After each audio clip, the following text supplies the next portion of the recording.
Na sila ang nag-iisang masugid na tagahanga ni Nicole Yala, Chris Chuper!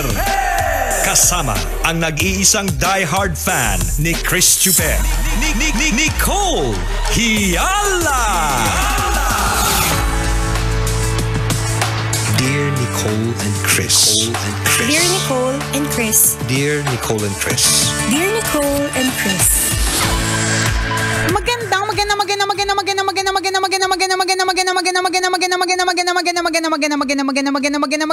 Magandang tanghali, mga tambalanista, mga kabisyo. Hi, partner! Hi, partner! Hindi ka ba giniginaw? Sanay na ako sa cold feelings niya sa akin. Charot! Tag mo yung friend mong laging may hugot. Yung tanghaliang tapat hugutera. Yung wala namang hindi naman kailangan magdrama pero laging merong naalalang drama. Ganon. Pero wag mag-alala, makaka-move on ka din. Oo, 'Di ba? naman. Totoo naman yun, no? Kapag ka meron kang pinagdadaanan, parang lahat ng bagay connected sa pinagdadaanan mo. 'Di ba? Parang lahat ng sabihin ng ibang tao konektado sa nararamdaman mo. Pero sinasalo mong lagi, no? Oo, 'di ba? Pero wag mag-alala, 'di ba? Lilipas din 'yan, matatapos din 'yang pagsubok mo na 'yan. Di ba't yung iniiyak mong jowa mo nung nakaraang buwan, tingnan mo, nandidiri ka na ngayon.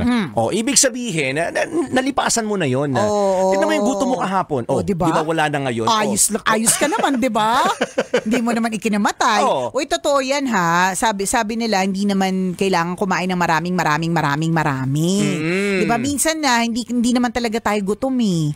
Nabobore lang tayo. Yung wala akong magawa, kain tayo. Di ba? Hindi mo na mamalayan, kakaganyan, 'di ba? Ang timbang mo, 'di ba? Hindi na masyado nakakatuwa para sa iyo. Totoo 'yon. 'Di ba kaakibat din nung gano'n, 'di ba? Yung stress eating. Minsan maliban sa boredom. Yan. 'Di ba? Stress eating, hindi ka gutom, nasi-stress ka. Yes, tapos sasabihin mo lagi ang excuse mo diyan, justify mo, I deserve this. Gets naman din natin, no? Lahat naman tayo, dumaan ka ba sa stress eating? Nasa-stress ka ba? Eating lang, eating. Di ka dumadaan sa stress eating. Ako na dinanan ko yan. Oo, di ba? Hindi siguro, gets namin na parang nasistress ka so kakain ka. Okay yun. Di ba? If it will help you, why not? Pero hindi naman ibig sabihin nun, di ba, na sa isang buong baboy, yung buntot na lang ang tinira mo, di ba? Maski yung correct, di ba? Maski yung dila, hindi mo man lang tinira para magkalengwa, di ba? Wala eh. Talagang buntot lang talaga ang tinira mo. Ganon. So, hindi ibig sabihin na ganon. Gets natin yung you eat when you are stressed. Kasi ako, I've been there. Talagang, and I go there every once in a while. Yung pag nasistress ako, kailangan kong kainin yung gusto ko, yung comfort food ko. 'Di ba? Which is okay. Pero, albawa, isa sa mga comfort food ko, partner, ay fishball. Yan, street food. Kahit yan lang pakain mo sa akin, okay lang. 'Di ba? So, para sumaya ako, mag-fishball ako. Pero hindi naman po ibig sabihin nito, 'di ba, na 3 kilo agad. 'Di ba? Pwede naman. Yung pinakyaw mo, yung binibenta ni Manong na dumaan sa harapan ng bahay nyo. Pwede naman. Yung iba tusok-tusok lang. Ito isang kawali yung kinuha mo eh. Diba? Actually, pwede naman nakatulong ka kay Manong pero hindi ka nakatulong sa timbang mo. Diba? Ang daming mantika nun. Mga isang tabong mantika yung nakain mo. At hindi lang isang tabong mantika. Ito isang tabong mantikang inulit na ng ilang beses. Hindi naman natin alam kung ang mantika na ito ay ano tawag dito, bago. O siyempre, lumang mantika pa yan. So, hindi ko alam. Feeling ko mas nakakataba pag lumang mantika. Hindi ko sure. Kasi marami ng fast food. Feeling ko. Ano mga teorya natin, ang galing. Hayaan mo na. Hayaan mo na. Nakakatawa niyo pag naniniwala po kayo sa mga sinasabi namin. Basta hinay-hinay lang kayo. Totoo yun. Correct. Yung halimbawa, nakakailang soft drinks ka ba everyday? Huwag ka nga. Ba't ako yung topic? Mas maganda ka kasing example. Ang lakas mangaral pero nung ako na, ayaw na. Yung ayaw pag-usapan yung sarili niya. Ayaw pag-usapan. Siguro mga 1.5 liters. Huwag mo nang tanungin ko ano yung 1. Basta 1, 1.5 liters per meal. Per hour. Charot, diba? Depende, partner. Kung masarap pang kung masarap ang ulam na mabubusog ako, meron talaga akong soft drinks. Pero kapag sakto lang, di naman kailangan, hindi naman araw-araw. Di ba yun yung sinasample natin? Okay lang naman, may pa soft drinks minsan, kung ano talaga. Pero wag naman 1.5. Yung sinasabi natin. Kasi minsan may cravings kasi tayo eh. Gusto ko ng dessert, o gusto ko ng soft drinks, o gusto ko ng juice, o gusto ko ng something sweet. Di ba? Magpa-cake tayo today. Pero wag naman yung isang bilog na cake. Isang buong isang buong cake. Di ba? Wag yung, tama si partner, wag yung bilog. Doon tayo sa rectangle. Mas malaki. Doon tayo, mas malaki yung rectangle, partner. Meaning isang slice lang. O kaya half ng slice. Half ng triangle na slice. Paano ba ginagayat yung cake sa bahay nyo? Hindi kasi wala kaming cake. Diba? Pang mayaman lang yung pag may cake sa bahay. Ganon. Yung ganon. So, gets natin. Lahat naman po pagka sobra ay hindi na maganda. Correct. Sobrang nagda-diet, nakakatuyot yan. Sobra namang stress eating, di ba? Nakaka-cholesterol yan. Oo. Ganon. Hinay-hinay lang. Din ako na-realize ko, kaya siguro hindi rin ako tumataba. Intermittent pala yung kain ko. Unaware ako. Unaware ka na IF ka. Oo. Kasi kunyari, pag wala akong gana, hindi talaga ako makain. Pero pag kumain naman ako, naramdaman kong masarap yung ulam, sinasabi ng brain ko, masarap yan, kainin mo pa.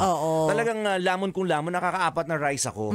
So ganun siya. Parang walang specific diet. Pag masarap ang ulam, maraming kain. Pag hindi masarap ang ulam, hindi ako kakain. May ganun. Base dyan sa kwento ni partner, mahalagang alamin mo kilalanin mo yung sarili mo. Baka kasi hindi mo pa kilala. Tanungin mo pangalan mo ngayon. Ano pangalan mo? Dali, gawin mo na. Sarap ng salamin. Diba? Hindi, alamin mo. Dapat aware ka. Gets natin yun eh. Parang dahil weekend naman partner, dahil pupunta ka ba bukas, partner? Ay, pala ako, kakain kasi ako somewhere. May paletsyon ba doon sa pupuntahan? Meron hello. Anong akala mo? Para sa'yo. Makarating ka lang, di ba? Dahil una, gusto ko lang i-congratulate ang ating good friend na si Leo Bungaling. Yes! Dahil bukas i-open na o parang i-bless na ulit ang kanyang building dyan sa Candelaria, Quezon. Yan, at i-open niya yung kanyang bagong LB Lending Corporation. So, congratulations. Ayan talaga yung mga dapat nilalapitan sa oras ng pangangailangan. Diba? Mga lending corporation. Correct. Mga ganyan, diba? Mga ganyan, lending. Mga ganon. So yan. So, congratulations. Bukas yung kanyang opening. Congratulations, Sir Leo. Makakarating ka ba? Magsabi ka na. Parang hindi. Okay. So, meron kang ganap. Para at least, alam ko na kung ilalabas yung lechon. Ipadala na lang yung lechon. Ay, naku, utusan mo pa ako. Pakadala, gusto ko isang buo, Dapat walang basag yun, Tsaka dapat nakastick pa, Nicole, Baka utos to, si partner. Hindi. So, for example, ito, di syempre, celebration yan. May blessing, ganyan. For sure, may inuman, di ba? Yes. So, yung sinasabi natin na dapat kilala mo yung sarili mo, dapat alam mo, kunyari, ano ba yung mga liquor, ano ba yung alcohol, na kapag ininom ko ng higit sa 2 shot, nahihilo na ako, hindi na ako makausap ng tama, or nanlilibre na ako ng isang barangay. Yan. O nakakalimutan mo na yung pangalan mo. Correct. Diba? Or sumusuka ka na sa tabi. Diba? O umiihi ka sa harap ng mga kainuman, diba? Umiihi ka sa baso kasi iniinom mo. Dapat alam mo yan. Pag ganong level na. Ibig sabihin, titigil ka na. Diba? Or hindi ka aabot dun sa level na yon. Kasi diba may ganon, meron tayong tinatawag na threshold or tinatawag na hangganan. Kasi ako, limit. Halimbawa ako, basta naka-5 na ako na shot ng tequila, dapat nasunod-sunod, ibig sabihin medyo mabilis ang tagay. Pagkatapos nun, dapat hinay na lang. Dapat yung mas madami na akong kwento, o kaya kanta sa videoke, di ba? Or mas marami ng lakad-lakad, di ba? Bago mag-shot ulit. Kasi alam ko sa sarili ko na kapag sinundutan ko pa ng isa, di ba? Yan tutumba ka na. Hindi yun, partner. Hindi ka na mag-share ng microphone. Correct. Sa videoke. Tama, ako na lang lahat. From 10 p.m. to 2 a.m., di ba?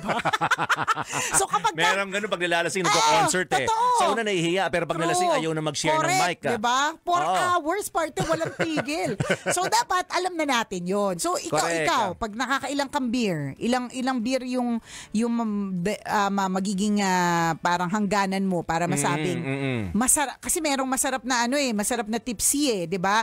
Merong kapag yung pinitikan mo pa at sinundutan mo pa ng isa, yan yung gagapang ka na. Diba? Yung Either gagapang ka na or manggagapang ka na. Yan. Lumambot. Yan. Diba? So, dapat alam mo yung mga ganon. Iyon yung sinasabi natin, kilalanin mo yung sarili mo. Yes. So, ganon din. Parang sinabi ni partner, diba? Kaya pala hindi ako ganon na lumalaki or tumataba. There was a time na kaya ako na-stress na kailangan kong pumayat. Kasi sa picture, mas malaki ko kaysa kay Chuper. Diba? Parang sa picture na naming dalawa, mas malapad ako sa kanya. Hindi ko kinaya. Sabi ko, ako yung babae, ako yung mas malapad. Isipin mo na lang, damit mo yun. Hindi, isipin ko na lang, aparador ako. Hindi ako tao. Isipin ko na lang, super peri ako. Sarap. Hindi, diba? There was a time na gano'n. So, alam ko, parang, ito na yung mga indikasyon. Na diba? lumalaki ka na. Na lumalaki na ako. Congratulations, lumalaki ka na, anak. Correct, Sabi, tuwa sa iyong nanay mo, for sure. Actually, gano'n. Pero totoo, dapat alam mo sa sarili mo na, kapag ka sumikip na ng medyo kaunti, itong partikular na pantalon na ito, diba? Ibig sabihin, kailangan ko na magjeta. May gano'n yung dapat, kilalanin mo yung sarili mo. So, yan nga, si partner, sabi niya, kaya pala hindi ako tumataba kahit nakakaapat na rice ako sa isang kainan. Yun pala, yun yung moment na yun, na apat na rice yung kinain ko. Kasi pero, yun lang yung moment na yun. Yun, isang beses ka lang pala kumain sa isang linggo. Diba? Sino ba namang papayat niya, diba? Yung mga ganun ba? So, Totoo. dapat kilalanin mo at alamin mo kilalanin mo ang iyong sarili. Nakakatawa man siyang pakinggan na, ano ako, 43 na ako, di ko pa kilala yung sarili ko, diba? Uy, totoo yun. Parang tanga to. Hindi, totoo yan Madami kang madidiscover sa sarili mo na, pwede ko pa palang gawin, or hindi ko na pala pwedeng gawin, or kapag ginawa ko pala, ay magiging ganito ko. Mga ganun. Uy, totoo yan. Halimbawa, sa pagkilala mo sa talent, for example, hindi mo akalain na magaling ka palang painter eh. Yan. Hindi mo akalain na magaling ka palang kumanta. Hindi mo lang pinapractice. Diba? So yung sinasabi natin, hindi ko pa pala minsan kilala yung sarili ko. May strength pa pala ako na pwede kong i-share sa maraming tao or ipakita sa kanila or ipagyabang ko. 'Di ba mga ganon? O kaya ay mahina pala ako sa ganitong aspeto ng buhay na ngayon ko lang nalaman na marupok pala ako. Yeah. 'Di ba? Akala mo tibay-tibay mong tao pero pag nagmahal ka, 'di ba ang rupok-rupok mo naman pala. Mga ganon. Iyakin ka pala. Totoo. May mga pagkakataon na hindi ko pala kilala yung sarili ko. Kailangan ko pa pala siyang kilalanin. Totoo yan. And yung pagkilala sa sarili is lifetime, ha? Yes, walang yun, hangganan. Hindi sinabi na, 38 na siya, kilalang kilala niya na sarili niya. Hindi, madami mga ibang tao na di-discover nila kung sino sila, kung ano yung kakayahan nila in their late 40s, early 50s, late 60s, ganon. Kasi walang specific na age. So it's always a learning process. O tingnan mo, si Nicole, kung kailan siya lumaki, sa kanya na-realize, sa kaya pala magpaganda. Oh, diba? Akala niya na tatanggapin ko na ba to? Na morena ako. Kasi ayaw niya morena eh. Correct. Sabi niya, kailangan na ma-discover ko pa yung pagpapaganda. Yan. Anong nakita niya yung gluta? Sabi niya, kilala dapat pala noon ko pa nakilala ang sarili ko. Na ganito pala ang hangganan ng ganda ko. Correct. Na pwede pa palang, akala ko hanggang dito na lang, pwede pa palang higitan, di ba? Ganon. Na may igaganda ka pa pala, may ipopogi ka pa pala, or may itataas pa pala yung sweldo mo. Yes. Di ba? Yung mga ganyan klase na kilalanin mo ang iyong sarili. At ang ganda rin na ma-discover kung ano yung mga biglaang marirealize mo tungkol sa sarili mo. For example, kapag matindi yung pinagdaanan mo na pagsubok, kaya mo palang maging tahimik at magdadasal. Na magugulat ka minsan, no? Parang hindi ako to. Correct. Sino ako, di ba? Anong ginawa mo sa akin, di ba? Ba't parang hindi na kita kilala? Pero may mga pagkakataon pala na babaguhin ka ng sitwasyon, babaguhin ka ng tadhana, di ba? Babaguhin ka ng ibang tao, di ba? At mas makikilala mo yung sarili mo sa ganung klase ng pagkakataon.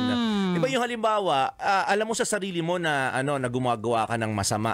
Di ba? Loko-loko kang tao, dati bully ka sa school, for example, tas kilala ka sa opisina na nag-uwi ng bond paper, mga yan yung mga Oo. Talamak yan. Oo, naku, bundle ng bond paper inuuwi niyan, pinapagamit sa anak sa school. Diba? Hindi yun, partner. Ang balita ko, bond paper na may kasamang printer. Yan yung yan ang inuuwi sa bahay. Ganon. Tapos ma-realize mo, di ba, one day ma-realize mo na relihiyoso ka palang tao. Na pwede ka pa palang magbago. Na kukuha ka ng bond paper na may kasamang printer, sa church mo i-donate. Yeah. Diba? Kasi nga religyoso ka. Kasi nga religyoso ka na. Ganon. Totoo Hindi, yun. pero- Makilala mo ang sarili mo. Oo. May kabaitan naman pala ako. Totoo. Mabait naman pala ako. Ay, masipag naman pala ako. Or feeling ko partner, 'di ba sabi nga nila growing years, madedevelop mo kung sino ka in your growing years and then later on in your life maaring mawala yung kabaitan na yun pero kasi nung lumalaki ka ano yan itinuro naman sa yung kabaitan Maaaring 'di ba may gano'n na parang ang bait-bait mo from 0 to 8 years old or 0 to 12. Nung naging teenager ka, Diyos ko, ang sakit mo na sa ulo. Pero nung Nabaligtad. Oo, pero nung pumasok ka, dumating ka ng 30s, marirealize mo, ay hindi imposibleng I'm all that bad. Kasi madami akong kabaitan na natatandaan mo. Tapos marirealize mo, ay, mabait naman pala ako. Totoo yun. Nagwawalwal lang, di ba? Pero meron palang kabaitang taglay. Correct. At yun yung kilalanin mo sa sarili mo. Marami kang madidiscover mo sa sarili mo na ikaka-proud mo. Yes. Na mabait ka pala, masipag ka pala, Correct. matulungin ka pala, madasalin ka palang tao. Hindi mo lang siya na strength, di ba? Na fortify, na strengthen. Hindi mo lang siya nabibigyan ng highlight sa sarili mo. Yeah. So pwede mo siyang gawin. True lalo at walang halong eklavo, 'di ba? So ang assignment po natin ngayong weekend na ito, kilalanin ang ating mga sarili. Yan. Ang hindi pa kilala ang mga sarili by Monday, out na po. Yeah. Diba?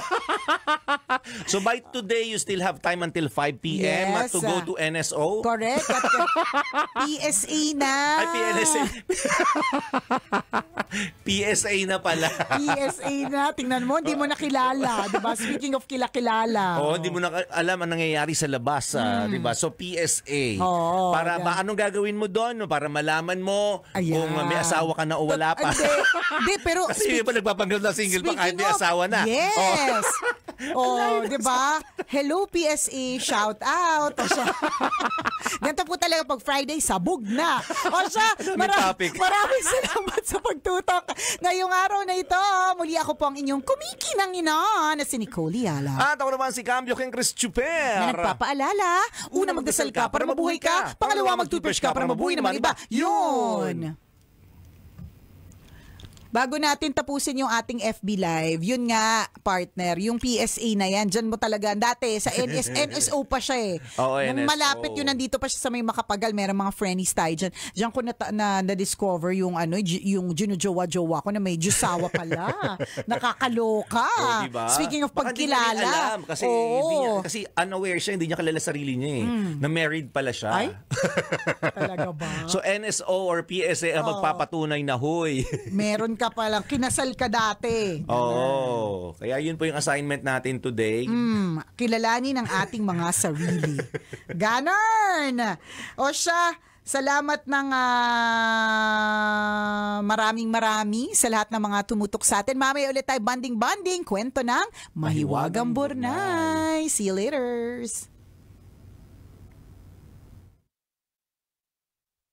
Kailangan pa bang i-memorize yan?